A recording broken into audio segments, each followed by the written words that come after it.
민주당 외 신년 인사회 때요. 문희상 고문, 국회의장을 지낸 문희상 고문이 왜 교토 삼굴, 이 사자성어를 써서 정치권에 많은 해석이 나오지 않았습니까? 이 토끼라는 친구들은 아주 영민하고 민첩해가지고요. 굴을 하나만 파놓지 않아요. 3개를 파놓습니다. 3개.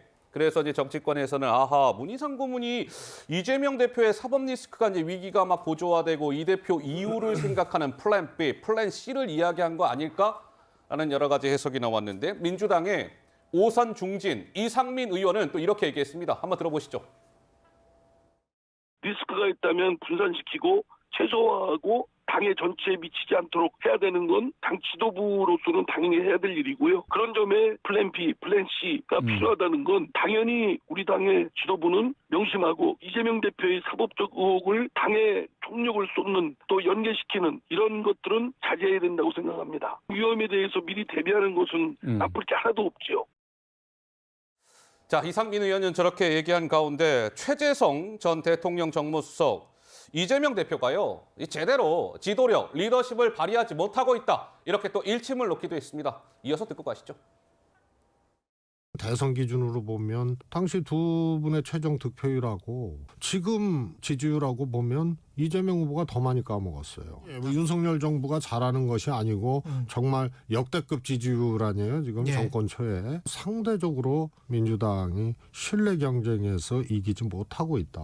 저는 첼리스트 사건 같은 경우는 정말 크다고 봐요. 이것에 대해서 거르고 이것에 대해서 한 번 더 채팅해보고 이런 것이 없이 지도부 회의까지 와서 틀어대면 김의겸 의원 개인에서 민주당의 하나의 행위로 돼버리잖아요. 네, 최재성 전 수석은 정책적으로 민주당이 끌고 가는 정책이 없다. 윤석열 대통령보다 이재명 대표가 지지율을 더 까먹었다. 뭐 이런 쓴소리가 나왔습니다. 교토 삼굴에 이어서 장윤미 변호사께서는 지금 당 내에서 저런 목소리들 나오는 거 좀 어떻게 바라보고 계세요? 당 원로들이 또 이야기하고 계시죠. 문희상 전 의장도 교토 삼굴 제2의 플랜을 세워야 되는 거 아니냐 물론 살펴들을 부분이 있습니다.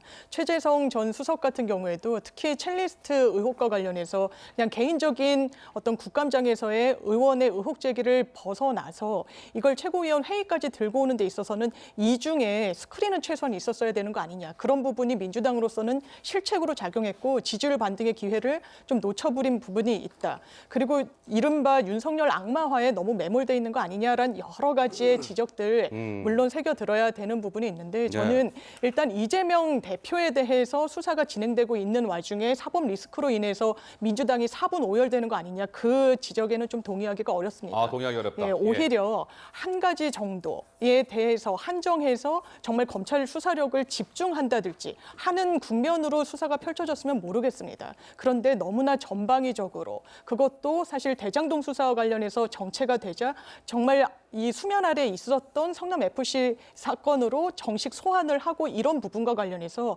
사실 정치적 수사인 측면이 전혀 없다라고 평가할 국민들은 많이 계시지 않을 겁니다. 그렇다면 민주당이 어떤 선택을 할 수 있을 것인지 이런 정치적 수사와 관련해서 외부에 어떤 대항해야 되는 어떤 진영, 세력이 있다라고 판단을 할 수밖에 없을 것이고 내부적으로 지금은 더 똘똘 뭉칠 수밖에 없는 그런 조건을 외부에서 만들어주고 있는 게 아닌가 이런 생각을 합니다.